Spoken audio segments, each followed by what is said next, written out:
السلام عليكم ورحمة الله تعالى وبركاته. مرحبا بالجميع وتحية إليكم من جديد. برنامج اليوم هو برنامج مهم موجه خاصة إلى الإخوة والأخوات الذين لديهم تساؤل عن الهجرة إلى الولايات المتحدة الأمريكية. إذن هناك نقاط مهمة سوف نتطرق لها في البرنامج، ولا بأس إن استفدتم من البرنامج أن تقوموا بمشاركته مع الأصدقاء والأحبة، هذا كله لكي تعم الفائدة. ولا تنسوا أن تشتركوا في القناة. إذن بالنسبة للتساؤل المطروح من طرف إخوة وأخوات مقبلون على الهجرة إلى الولايات المتحدة الأمريكية، أكيد يسألون عن نقاط قوة اقتصاد الأمريكي ونقاط ضعف الاقتصاد الأمريكي. إذن بالنسبة للاقتصاد الولايات المتحدة الأمريكية، سبق أننا أكدنا بأنه اقتصاد مهم محترم. أكيد الولايات المتحدة الأمريكية تستقبل كما مهما وهائلا من مختلف الجنسيات من بلدان وقارات مختلفة. هذا أكيد يجعل من الاقتصاد الأمريكي دائما مستقر. أكيد، وضعوا في الحسبان بأن هناك دول تنافس الولايات المتحدة الأمريكية اقتصاديا كالصين مثلا ودول أخرى، وأنتم تعلمون هذا. المهم، التساؤل المطروح هو مهم بالنسبة لأيها مهاجر مقبل على الهجرة إلى الولايات المتحدة الأمريكية. ضع في الحسبان بأنه الولايات المتحدة قد توفر لك العمل، وتوفير العمل لك يلزمه توفر المهاجر على خبرة أكيد في مهنة أو مجال تخصص ما. أكيد سوف تجد بأن العمل متوفر بشكل كبير.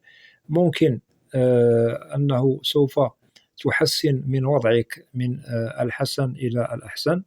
وأكيد تساؤلات مهمة تطرح عن الولايات التي ممكن أننا نجد فيها عمل بأمريكا. هناك ولايات عديدة، ممكن أننا سوف نذكر لكم الولايات الكبرى كولاية نيويورك وولاية كاليفورنيا، تكساس، فلوريدا، نيوجيرسي، وأكيد هناك ولايات أخرى سوف نذكرها لكم، مثلا كولاية إلينوي وولاية ميشيغان وولاية جورجيا وولاية أوهايو وولاية كونتيكت وولاية فيرجينيا وولاية بنسلفانيا وولاية ماريلاند، نورث كارولاينا، ماساتشوستس، مينيسوتا، ميزوري، واشنطن دي سي، وهناك تينيسي، ولاية أنديانا، كنتاكي، لويزيانا، أريزونا، ألاباما، كانساس، ويسكونسن، ساوث كارولاينا، نورث كارولاينا، كولورادو، أيوا، ميسيسيبي، أوكلاهوما، يوتا، أركانساس، أوريغون، واشنطن دي سي، ديلاور، نيفادا، نيو مكسيكو، مان، رود آيلاند، أيداهو، نيبراسكا، ويست فيرجينيا، نيو هامشير، مونتانا، نورث داكوتا وساوث داكوتا، ووايومانغ، هاواي، ألاسكا، وفيرمونت. إذا بالنسبة للولايات التي ذكرنا لكم هي ولايات يعني تجمع خريطة الولايات المتحدة الأمريكية شمالا، شرقا، غربا، جنوبا، ووسطا. إذا كل مهاجر منكم أكيد سوف يتوجه للولاية المناسبة له. وأكيد هناك ولايات كبرى يعني فرص العمل فيها متوفرة بشكل كبير، المعيشة بها يعني باهظة الثمن، ولكن فرص العمل هي متوفرة بشكل كبير. هناك ولايات متوسطة العيش، سوف نجد استئجار السكن بها كذلك متوسط. بالنسبة للمعيشة يعني سوف نجدها متوسطة. وهناك الولايات الأرخص اقتصاديا، استئجار السكن بها أرخص، المعيشة بها أرخص.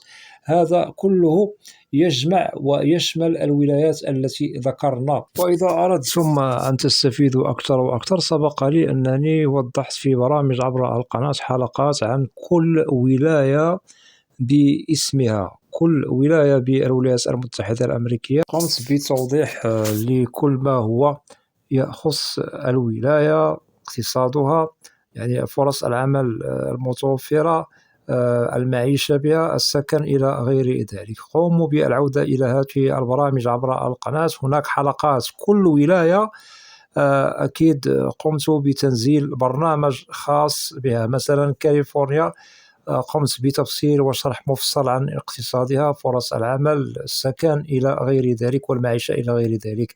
هذا كله سوف تجدوه عبر القناة إذا أردتم أن تستفيدوا أكثر وأكثر. إذن بالنسبة للهجرة إلى الولايات المتحدة الأمريكية تلزم الاستعداد، النقاط على الحروف، خريطة طريق، أي رسم خريطة طريق قبل الهجرة إلى الولايات المتحدة الأمريكية. لازم أن نعرف ما لنا وما علينا، لازم أن نعرف يعني الخبرة التي لدينا والطاقات التي لدينا التي سوف نفرضها في أرض الواقع بالولايات المتحدة الأمريكية. ونؤكد بأنه الهجرة الحالية حديثا إلى الولايات المتحدة الأمريكية ليست هي الهجرة التي سبقت في السنوات الفارطة السابقة، هذا للتأكيد. الولايات المتحدة حاليا تريد المهاجر الكفء، المهاجر الذي ممكن أنه يعطي ما عنده من خبرة وكذلك ما عنده من تجربة متوفر عليها في المهنة التي لديه أو المجال الذي لديه فيه تخصص، هذا للتأكيد. فإن وجدت الولايات المتحدة المهاجر أكيد يعطي كل ما لديه، أكيد الولايات المتحدة الأمريكية سوف تستقبله بصدر رحب، وسوف يجد يعني فرص العمل متوفرة ومتوفرة بشكل كبير. واعلموا قبل الهجرة إلى الولايات المتحدة الأمريكية ضعوا في الحسبان بأنه هناك اختلاف، واختلاف سوف تجدوه عند دخولكم إلى أمريكا من حيث المعيشة والثقافة التي هي مختلفة على بلدكم الأم، هذا أكيد. إذن ممكن أنكم تتأقلموا مع الوقت. بالنسبة للإخوة الذين ليس لديهم اللغة أو أنهم لا يتقنون اللغة الإنجليزية، ممكن أنكم ستتأقلموا يعني مع الوقت، ليس هناك من مشكل. أما بالنسبة للإخوة الذين لديهم اللغة ويتقنوها بشكل جيد، فهؤلاء سوف يجدوا بأنه فرص مواسية لهم بشكل كبير أكثر من الذين هم اللغة منحصرة لديهم فقط في بعض الكلمات. إذن هناك فرق ما بين مهاجر يتقن اللغة الإنجليزية بشكل كبير والمهاجر الذي لا يتقن اللغة. إذن لا بأس في كلتا الحالتان، ممكن أننا سوف إن شاء الله نصل إلى المبتغى والمراد والمستقبل مع الوقت، ليس هناك من مشكل. المهم هو أن نجد المهاجر ناجح من بدايته، وهذا أكيد ممكن أن يفرضه كذلك داخل الولايات المتحدة الأمريكية، لأن التجربة التي كسبتموها سابقا في بلدكم الأم أو في بلد آخر خارج الولايات المتحدة ممكن فرضها كذلك بأمريكا. ولكن اعلموا بأن الولايات المتحدة الأمريكية إن توفرت جميع يعني النقاط والشروط والمؤهلات المهمة في المهاجر، أكيد سوف يصل إلى القمة، سوف يصل إلى مستقبل هادف، ليس هناك من مشكل. إذن كل مهاجر منكم يعرف المؤهلات التي يتوفر عليها لفرضها بالولايات المتحدة الأمريكية. أكيد الثقة في النفس، وأكيد ليس من هب ودب ممكن أنه يطلب تأشيرة دخول إلى الولايات المتحدة الأمريكية للهجرة. عندما نؤكد على الهجرة نعني الحصول على الإقامة الدائمة جرين كارد، ممكن من بعد الحصول على الجنسية الأمريكية. إذن الولايات المتحدة الأمريكية تريد كل من هو مهاجر كفء تتوفر فيه الشروط والمؤهلات المطلوبة حاليا. هذا هو الاشتغال الذي تشتغل عليه وزارة الخارجية الأمريكية وشؤون الهجرة، هذا للتأكيد. ليس كل مهاجر ممكن أنه تستقبله الولايات المتحدة الأمريكية، لأنه الاقتصاد الأمريكي يريد أن يظل دائما المهيمن، دائما متطور، دائما قائم ومستقل. وأكيد هذا يعني يعلمه كل من يسأل عن الهجرة إلى الولايات المتحدة الأمريكية. ونؤكد على الذين هم أساسا تتوفر فيهم المؤهلات والشروط المحترمة ككفاءات عليا ودراسات عليا إلى غير ذلك. نحن لا نستبعد الأشخاص الذين لديهم مهن أو حرف بسيطة، كذلك هؤلاء ممكن أنهم إن شاء الله أن يفرضوا يعني كل ما لديهم بالولايات المتحدة الأمريكية. هناك مهن سبق لي أنني وضحت نقاط مهمة عنها عبر القناة، ممكن العودة إلى هذه البرامج وسوف تستفيدوا منها أكثر وأكثر. مهن أكيد هناك مهاجرون قدماء اشتغلوا بها بالولايات المتحدة وقد حققوا المبتغى والمستقبل بالولايات المتحدة، ليس هناك من مشكل. المهم هو المهاجر الذي يريد النجاح ويريد أن يعطي للولايات المتحدة ويريد أن يسوي وضعه في أحسن الظروف والأحوال. هذا ممكن، ليس هناك من مشكل، لأن التساؤلات المطروحة عبر القناة عن الهجرة إلى الولايات المتحدة بالنسبة للذين هم مقبلون، أي أنهم حاصلون على تأشيرات، أو أن هناك إخوة لديهم مواعيد ومقابلات إن شاء الله عما قريب، ويسألون عن ما هي يعني الأشياء التي ممكن أننا نشتغل عليها لضمان مستقبلنا بالولايات المتحدة.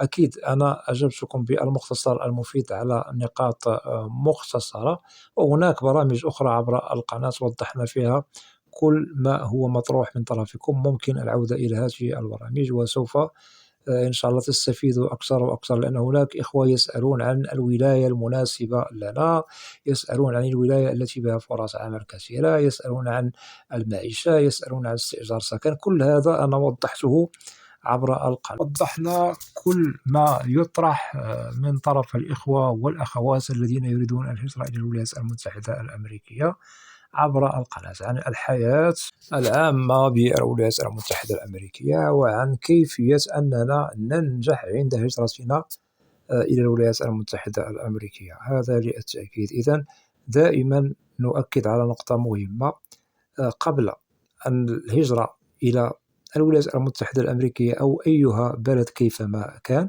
إن توفرت يعني فيكم الشروط والمؤهلات، لازم رسم خريطة الطريق، النقاط على الحروف، وكذلك الثقة في النفس. ممكن لكم آنذاك الهجرة إلى الولايات المتحدة الأمريكية بأريحية، بدون مشكل، بدون قلق، بدون حيرة.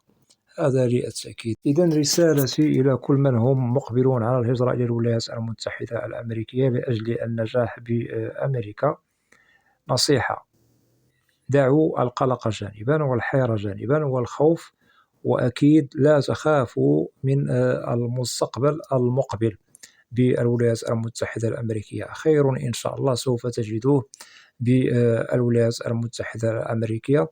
وكذلك ننصح ومؤكد هذه نقطة لازم أن تشتغلوا عليها بضوابط. ممكن أننا دائما نستعين بذو خبرة أو مهاجرين قدماء بالولايات المتحدة الأمريكية. قالك ما خاب من استشار، ما خاب من استشار.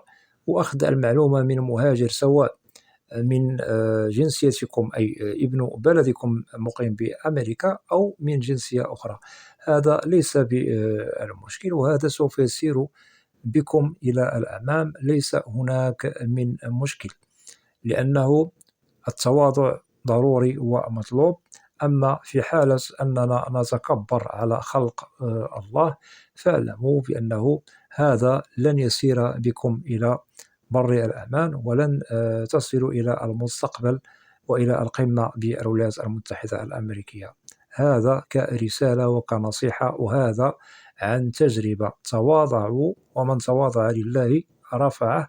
أكيد نسأل المهاجر الذي قد سبقنا بهجرته بالولايات المتحدة في كل صغيرة وكبيرة، وهذا سوف يفيد يعني مسار هجرتكم بأمريكا. إذن هذا أو هذه كنصائح لكم، ولكي تتم إن شاء الله إجراءات هجرتكم إلى الولايات المتحدة الأمريكية بخير وسلام. نقطة مهمة أخيرة: إذا مثلا رسمتم خريطة طريق والنقاط على الحروف، وأكيد أردتم أن تنفذوا الخطة يعني في أرض الواقع بالولايات المتحدة، اعلموا بأنكم إن شاء الله سوف تحققوا المبتغى والمراد لا محال.